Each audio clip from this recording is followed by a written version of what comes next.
हाय बच्चों, मैं हूँ सुनील मैम। अपनी क्लास में आपका स्वागत करती हूँ। तो बच्चों, आज हम आपके सामने हिंदी का 5th सेम का सिलेबस लेकर उपस्थित हैं। 5th सेम में आपका हिंदी का 2 पेपर होता है। तो हम फर्स्ट पेपर की बात करने चल रहे हैं। किसके? 3rd year. और सेम कौन सा है आपका? सेम।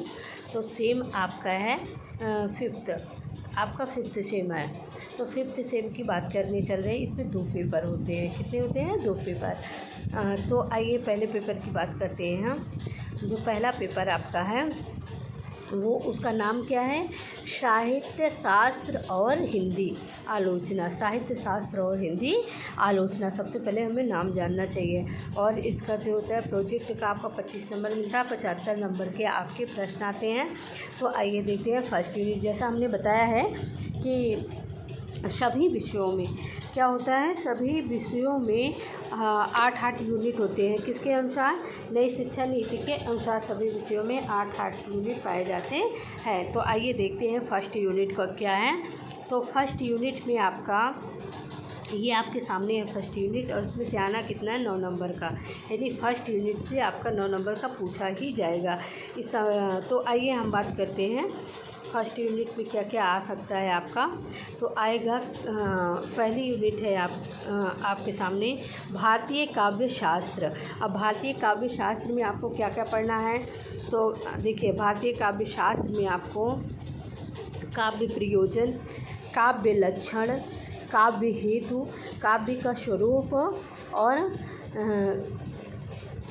काव्य का स्वरूप और काव्य की आत्मा, इतना आपको फर्स्ट यूनिट में पढ़ना है। क्या क्या पढ़ना है भारतीय काव्य शास्त्र से? काव्य प्रयोजन, काव्य लक्षण, काव्य हेतु। हेतु मीन्स कारण होता है।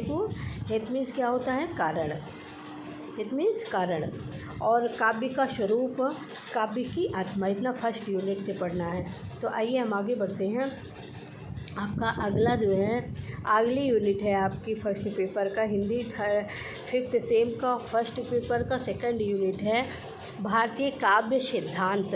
क्या है? भारतीय काव्य सिद्धांत।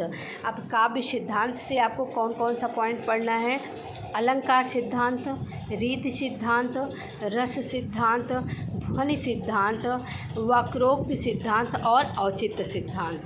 क्या क्या पढ़ना है? अलंकार, रीति, रस, ध्वनि, वक्रोक्ति और औचित्य। और सबका क्या पढ़ना है आपको? सिद्धांत। इन सबका, यानी इस सिद्धांत के प्रतिपादक कौन है और सिद्धांत का स्वरूप क्या है, यही आपको पढ़ना है। तो आइए आगे बढ़ते हैं। आपका 3rd यूनिट, जैसे आप देख पा रहे होंगे 3rd यूनिट। तो 3rd यूनिट से आपको क्या क्या पढ़ना है आइए देखते हैं। 3rd यूनिट का नाम क्या है? साहित्य शास्त्रीय अवधारणाएँ। यानी साहित्य शास्त्र की क्या अवधारणाएँ, संकल्पना है। तो सबसे पहले है काव्य रूप, फिर दूसरा काव्य गुण, फिर तीसरा शक्ति, शब्द शक्ति, चौथा है काव्य दोष। अब ये रहा साहित्य शास्त्रीय अवधारणाएँ। आगे हम बढ़ते हैं। आगे आप है नाट्य शास्त्र। अब नाट्य शास्त्र में क्या पढ़ना है आपका 4th यूनिट में? भारतीय नाट्य शास्त्र, भारतीय नाट्य शास्त्र का सामान्य परिचय। नाट्य शास्त्र के प्रणेता कौन है? भरत मुनि। भरत मुनि क्या है? नाट्य शास्त्र के प्रणेता हैं।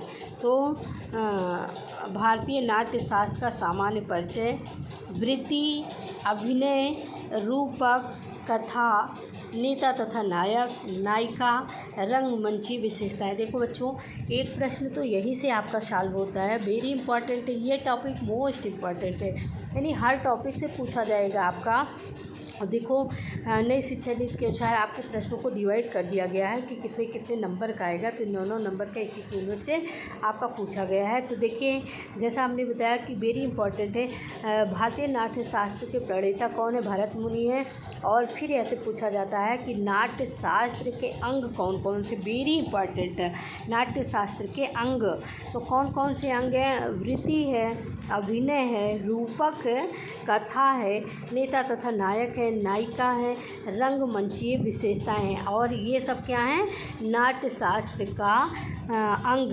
और इनके बिना नाट्य कभी भी पूर्ण नहीं माना जा सकता है, क्योंकि सबसे पहले वृत्ति की आवश्यकता होती है। अभिनय यानी कि कैसे करना है, किस पर, वृत्ति मीन्स विषय होता है कि किस विषय लिया जाता है, फिर उस पर अभिनय रोल क्या क्या होना चाहिए, रूपक यानी कि होना चाहिए, कथानक उस पर कैसे संवाद हो, नेता या नायक होना चाहिए, नायिका होनी चाहिए, और सब कुछ है तो क्या होना चाहिए, उपयुक्त वातावरण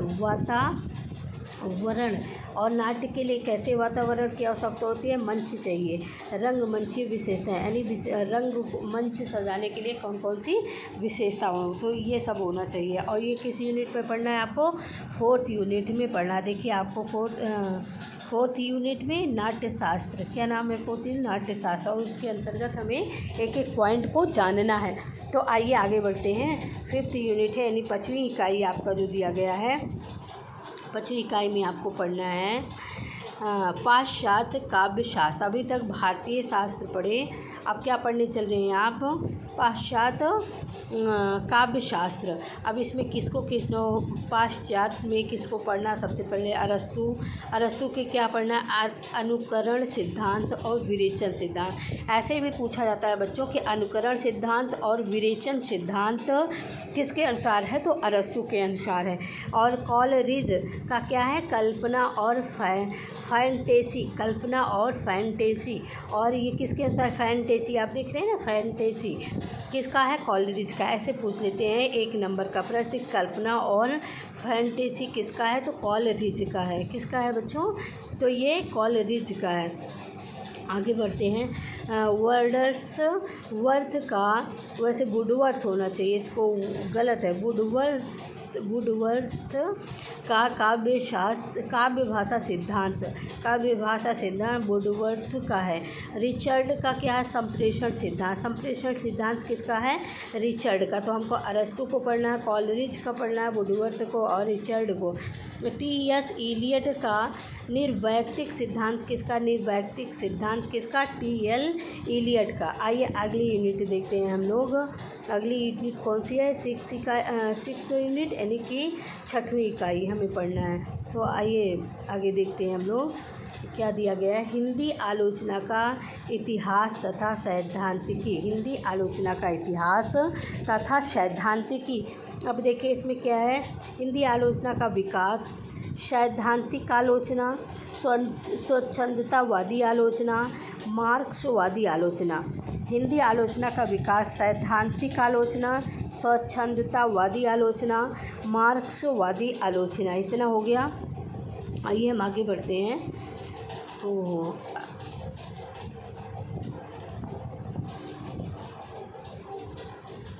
आगे आपकी जो यूनिट है वो है 7वीं इकाई या 7th यूनिट, उसको हम लोग देखते हैं। देखिए ये 7वीं इकाई है ना, अब इसको देखिए, इसमें क्या पढ़ना है, तो समीक्षा की विचारधाराएं, इसमें पढ़ना है नई समीक्षा, नवशास्त्रवाद, यथार्थवाद, अभिजात्यवाद और नव्य अभिजात्यवाद, कलावाद, बिंबवाद, प्रतीकवाद, संरचनावाद और उत्तर संरचनावाद, विखंडन। इतना पढ़ना है आपको। समीक्षा की विचारधाराओं में नई समीक्षा क्या है, या फिर नवशास्त्रवाद क्या है, यथार्थवाद क्या है, फिर अभिजात्यवाद और नव्य अभिजात्यवाद क्या है, यानी अभिजात्यवाद जो पहले से चला आ रहा है, या फिर नव्य मीन्स नया अभिजात्यवाद क्या है, कलावाद, बिंबवाद, प्रतीकवाद, संरचनावाद तथा उत्तर संरचनावाद, विखंडन। इतना पढ़ना है। फिर आपकी जो 8वीं यूनिट है वो हो जाएगी आलोचक एवं आलोचना दृष्टि। अब इसमें आलोचक आएंगे, कितने आलोचक हैं उनके विषय। रामचंद्र शुक्ल, इन्होंने लिखा है काव्य में लोकमंगल। ये क्या है, काव्य में लोकमंगल आलोचना है, किसकी है, रामचंद्र शुक्ल की है। फिर प्रेमचंद का क्या, साहित्य का उद्देश्य। प्रेमचंद क्या लिखे हैं, साहित्य का उद्देश्य पढ़ना है, क्या है ये, आलोचना है। फिर प्रसाद का छायावाद और यथार्थवाद, प्रसाद का क्या पढ़ना है, ये सब आलोचना है, क्या है, छायावाद और यथार्थवाद। फिर हजारी प्रसाद द्विवेदी का है आधुनिक साहित्य नई सामान्यता। फिर डॉक्टर नगेंद्र का है मेरी साहित्यिक मान्यताएं। रामविलास शर्मा का है तुलसी साहित्य में सामंत विरोधी। नामवर सिंह का है कहानी नई पुरानी। मुक्तिबोध का है नई कविता का आत्मसंघर्ष। मुक्तिबोध का है नई कविता का आत्मसंघर्ष। तो इस तरह ये फिफ्थ ये आपकी जो है कौन सी यूनिट हुई, सॉरी पांचवा पेपर हुआ, यानी कि फिफ्थ सेम का जो आपका है वो फर्स्ट पेपर है, फिफ्थ सेम का फर्स्ट पेपर। अब हम चल रहे हैं सेकंड पेपर की बात करने कि आपको सेकंड पेपर में क्या क्या पढ़ना है। तो आइए आगे बढ़ते हैं हम लोग। आप पढ़ेंगे अगला, ये दिया गया है ना थर्ड, देखिए थर्ड ईयर और सेकंड पेपर, यानी फिफ्थ में ही थर्ड ईयर का और सेम कौन सा है, सेम आपका है कौन सा बताइए, फिफ्थ सेम का। तो आइए आगे बढ़ते हैं। इसमें आप देख लीजिए क्या क्या पढ़ना है आपको। देखिए ये आपका काव्य होगा, ये क्या होगा, काव्य। आइए देखते हैं हम एक नज़र उस पर। तो देखिए बच्चों, इस पर हिंदी का राष्ट्रीय काव्य, इसका नाम क्या है, हिंदी वो साहित्य था और ये क्या है, हिंदी का राष्ट्रीय काव्य। और इसमें भी ये 75 नंबर का, यानी 25 नंबर का आपका प्रोजेक्ट रहेगा और 75 नंबर के आपके रहेंगे। और इसमें भी 9 नंबर, यानी 8 इकाई है तो 9 नंबर को डिवाइड कर दिया गया 8 इकाई से। आइए देखते हैं पहली इकाई फर्स्ट यूनिट, यानी पहली इकाई में आपको क्या पढ़ना है। तो ये काव्य होगा, और कैसे काव्य है, आधुनिक काव्य है तो दिया गया है। तो आइए देखते हैं समीक्षात्मक काव्य है। पहला है आपका वीर गाथा काल का राष्ट्रीय काव्य। वीर गाथा काल का राष्ट्रीय काव्य कौन सा है, चंद बरदाई, सॉरी ये आदिकालीन कवियों का है। तो पृथ्वीराज रासों के रेवा तट के समय के अंश को इसमें रखा गया है। चढ़त राज पृथ्वीराज, इसकी बोल है, कविता की लाइनें हैं, चढ़त राज पृथ्वीराज।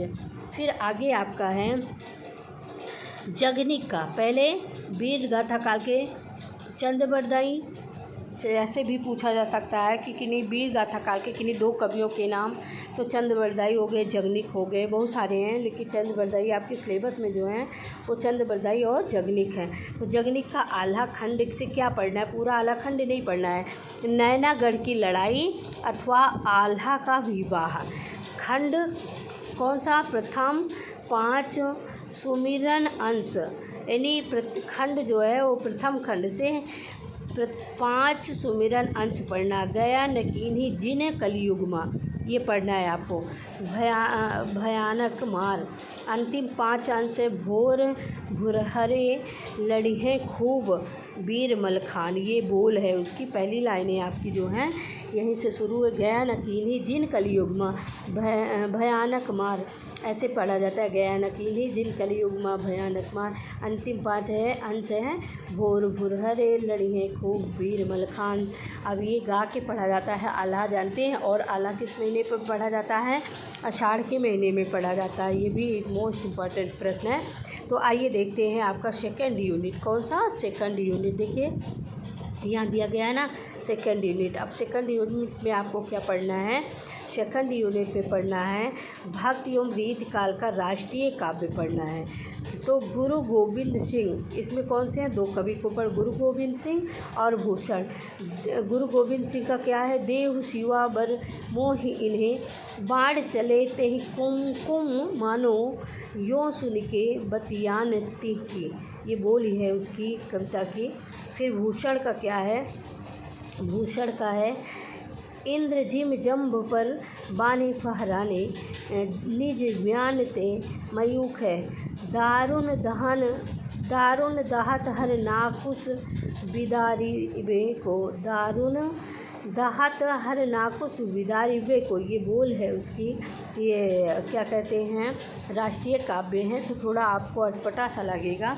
तो आइए थर्ड यूनिट हम देखते हैं। थर्ड यूनिट में आपको क्या पढ़ना है, ये देखिए थर्ड यूनिट है ना, तीसरी इकाई में क्या पढ़ना है, भारतेंद्र एवं द्विवेदी कालीन राष्ट्रीय काव्य। पहले में आप आदिकालीन राष्ट्रीय काव्य पढ़े, वीर गाथा काल किस काल में है, आदिकालीन की विशेषताएं। तो आदिकालीन कवियों के विषय में आपने जाना। फिर ये भक्तकालीन ने लिखा ही है, और उसके आदिकालीन कवियों में किसको पढ़े आप, चंद्रबरदाई और जगनिक को। भक्तकालीन और रीतकाल में आपने पढ़ा गुरु गोविंद सिंह, भक्तकाल के और रीतकाल के भूषण। ठीक है, अब भारतेंदु और द्विवेदी युग में पढ़ने चल रहे हैं कि आप भारतेंदु और द्विवेदी युग में किसको पढ़ना है। तो भारतेंदु युग में आपको पढ़ना है भारतेंदु हरिश्चंद्र। उन्नत चिन्हवे आर्य परस्पर प्रीत बढ़ावे, बल कला कौशल अमित विद्या वत्स भरे मिलो लहें, भीतर भीतर सब रस चूसें, सब गुरुजन को बुरो बतावें। मीन्स ये बोल हैं, पहली लाइनें थोड़ी थोड़ी दी गई हैं। तो आगे बढ़ते हैं हम लोग। अब आपका उसी में है तो वो आधुनिक काल में आपने पढ़ा था भारतेंदु जी को। द्विवेदी काल में आप देखिए, द्विवेदी काल में हैं अवधेय सिंह उपाध्याय हरिऔध। द्विवेदी युग के अवधेय सिंह उपाध्याय हरिऔध का है, इनको पढ़ना है आपको। क्या पढ़ना है, कर्मवीर जन्मभूमि, कर्मवीर और जन्मभूमि। फिर मैथिली शरण गुप्त का क्या पढ़ना, आर्य मातृभूमि, आर्य और मातृभूमि। अब आइए हम चलते हैं फोर्थ यूनिट यानी चौथी इकाई। अब चौथी इकाई में आप देखिए क्या पढ़ना है आपको, छायावाद युगीन राष्ट्रीय काव्य। अब छायावाद में आप जानते हैं छायावाद के प्रवर्तक, क्या छायावाद के प्रवर्तक या जनक कौन है, तो जयशंकर प्रसाद जी हैं। कौन है, जयशंकर प्रसाद जी। तो जयशंकर प्रसाद का क्या पढ़ना है आपको, प्रयाण गीत, हिमाद्रितुंग श्रृंग से प्रबुद्ध शुद्ध भारती, ये वाला है आपका कविता।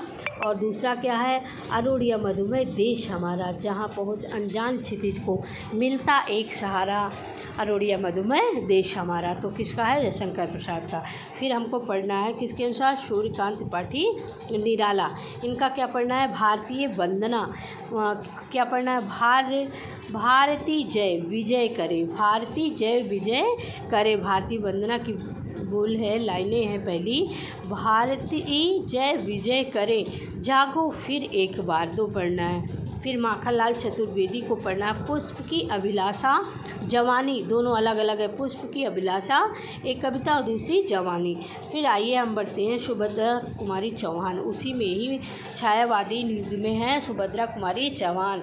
वीरों का कैसा हो बसंत, झांसी की रानी पढ़ना। फिर आगे बढ़ते हैं हम, वीरों का कैसा हो बसंत, झांसी की रानी। फिर छायावादोत्तर काव्य, आपको क्या पढ़ना है, छायावादोत्तर काव्य पढ़ना है। तो छायावादोत्तर काव्य में कौन आएंगे, बालकृष्ण शर्मा नवीन। कवियों को भी याद करते जाइएगा किस काल में कौन है। तो कवि इसमें कवि कुछ ऐसी तान सुनाओ, कोटि कोटि कंठों से निकली आज यही स्वरधारा, अलग अलग है। पहला है कवि कुछ ऐसी तान सुनाओ जिससे उथल पुथल मच जाए, ये है आगे की। और दूसरा है कोटि कोटि कंठों से निकली आज यही स्वरधारा। फिर पढ़ना है आपको राम आधारी सिंह दिनकर। फिर आपको किसको पढ़ना है, राम आधारी सिंह दिनकर को। इनका क्या है, शहीद अस्तवन। अब शहीद अस्तवन में क्या पढ़ना है, कलम आज उनकी जय बोल, हिमालय, दोनों अलग अलग है। कलम आज उनकी जय बोल और हिमालय किसका है, रामधारी सिंह दिनकर का। उसी काल में आपका छायावादोत्तर काव्य में श्याम लाल गुप्त पार्श्व आते हैं। जैसे कभी कभी नाम दिया जाता है कि पार्श्व का पूरा नाम क्या है, तो श्याम लाल गुप्त। इनका क्या है, झंडा गीत, विजयी विश्व तिरंगा प्यारा पूछा जाता है। बहुत ही अच्छा प्रश्न है, कई बार परीक्षाओं में पूछा गया है कि किसका है, विजयी विश्व तिरंगा प्यारा, झंडा ऊंचा रहे हमारा, किसका है, श्यामलाल गुप्ता पार्श्व। और श्यामलाल गुप्ता पार्श्व किस काल के हैं, तो छायावादोत्तर काल के हैं। राम आधारी सिंह दिनकर किस काल के हैं, छायावादोत्तर काल के हैं। बालकृष्ण शर्मा किस काल के हैं, छायावादोत्तर काल के हैं। तो आइए अगली यूनिट पे चलते हैं, आपकी जो 6 यूनिट है। 6 यूनिट आपके समकालीन राष्ट्रीय काव्य आ जाएंगे। प्रथम चरण, इसमें चरण में बांट दिया गया है। तो प्रथम 6 यूनिट में आपको प्रथम चरण पढ़ना है। तो इसमें पढ़ना सबसे पहले किसको? श्याम नारायण पांडे समकालीन आपके कवि हैं। चेतक की वीरता, राणा प्रताप की तलवार, आपको पढ़ना है चेतक की वीरता और राणा प्रताप की तलवार। फिर आपको पढ़ना है, दूसरे कवि हैं गोपाल प्रसाद व्यास, इनका खूनी हस्ताक्षर, शहीदों में तुम नाम लिखा ले रे, शहीदों में तुम नाम लिखा ले रे, यही पढ़ना है। फिर आगे बढ़ते हैं हम। आगे पढ़ना है समकालीन राष्ट्रीय काव्य द्वितीय चरण। पहले चरण ये था प्रथम चरण, और द्वितीय चरण में कौन कौन आते हैं? सोहनलाल द्विवेदी। पहले में श्याम नारायण पांडे, द्वारिका प्रसाद महेश्वरी, गोपाल प्रसाद व्यास, सोहनलाल द्विवेदी। मातृभूमि तुम्हें नमन, चल पड़े जिधर दो डग में, यह। फिर दूसरा अटल बिहारी वाजपेयी, कदम मिलाकर चलना होगा उनकी याद में, जो कविता है कदम मिलाकर चलना होगा उनकी याद में। फिर है डॉक्टर रमेश पोखरियाल निशंक, नाम दिया रहता है, निशंक का पूरा नाम क्या है? डॉक्टर रमेश पोखरियाल। और इनका है मातृवंदना हम भारतवासी, मातृवंदना और हम भारतवासी। फिर आपका है 8वीं यूनिट है आपका, देखिए इसको, आगे बढ़ते हैं। ये है आपकी 8वीं यूनिट। क्या है? ये 8वीं यूनिट है। अब इससे हमें क्या पढ़ना है? हिंदी फिल्मी जैसे होता नहीं है, कुछ कवियों ने क्या किया है, अपनी कविताओं को, उनकी कविताएं जो है हिंदी फिल्मों के लिए बनी है। तो क्या है कि कौन है इसमें? कवि प्रदीप। आज हिमालय की चोटी से फिर हमने ललकारा है, देखा ना, और किस्मत, ललकारा है और किस्मत, दो हैं। आज हिमालय की चोटी से फिर हमने ललकारा है किस्मत, 1943, ये पढ़ना है। तो आपका ये पूरा, अब इसमें देखिए कुछ बाकी है 8वीं यूनिट में। फिर कवि प्रदीप का ही है, आगे बढ़ते हैं। देखिए कवि प्रदीप का, ए मेरे वतन के लोगों ज़रा आँख में भर लो पानी, गैर फिल्म से लिया गया है। ए मेरे वतन के लोगों ज़रा आँख में भर लो पानी, जो शहीद हुए हैं उनकी ज़रा याद करो कुर्बानी। फिर कवि प्रदीप का है, हम लाए हैं तूफ़ान से कश्ती निकाल के, हम लाए हैं तूफ़ान से कश्ती निकाल के। और किससे लिया गया है? जागृति से लिया गया है, 1954 में लिखा गया। कवि प्रदीप ने कहा, आओ बच्चों तुम्हें दिखाएं झांकी हिंदुस्तान के, ये भी जागृति से ही लिया गया है, 1954। साहिर लुधियानवी ने लिखा है, साहिर लुधियानवी ने क्या लिखा? देखिए, ये देश है वीर जवानों का नया दौर से लिया गया, 1957। प्रेम धवन, छोड़ो कल की बातें, कल की बात पुरानी, हम हिंदुस्तानी में इसका गाना लिया गया है ना, जितना बता रहे हैं। देखिए, ए मेरे वतन के लोगों, ये गैर फिल्म में इस कविता को लिया गया है। और हम लाए हैं तूफ़ान से कश्ती निकाल के, जागृति में लिया गया है। और आओ बच्चे तुम्हें दिखाओ, ये कविता जागृति में प्रस्तुत किया गया है। साहिर लुधियानवी का गीत है, ये देश है वीर जवानों का, ये दौर पिक्चर में लिया गया है, 1957 में गाया गया। प्रेम धवन का है, छोड़ो कल की बातें, कल की बात पुरानी, हिंदुस्तानी पिक्चर से में, और 1961 में। प्रेम धवन ने कहा, ए मेरे प्यारे वतन, काबुली वाला में लिया गया, 1961 में। और कैफी आजमी कर चले हम फिदा, जाने तन साथियों, हकीकत पिक्चर में इसको गाया गया। राजेंद्र कृष्ण, जहाँ डाल डाल पर सोने की चिड़िया करती है बसेरा, ये फिल्म सिकंदर ए आजम में 1965 में लिया गया। गुलशन बाबरा, मेरे देश की धरती सोना उगले, उपकार पिक्चर में 1967 में। इंदिवर है प्रीत जहाँ की रीत सदा, गीत वहाँ का गाता हूँ मैं, भारत देश का वासी हूँ मैं, भारत की बात बताता हूँ। ये किस फिल्म में? पूरब और पश्चिम, 1971 में गाया गया। और प्रसून जोशी, देश रंगीला रंगीला देश मेरा रंगीला, फना पिक्चर में लिया गया। किसे? फना पिक्चर। तो ये रहा आपका दोनों पेपर, किसका? 5th सेम का, किसका? 5th सेमेस्टर का। तो बच्चों ये रहा सिलेबस। फिर अगले वीडियो में हम आपके टॉपिक्स के साथ मिलेंगे।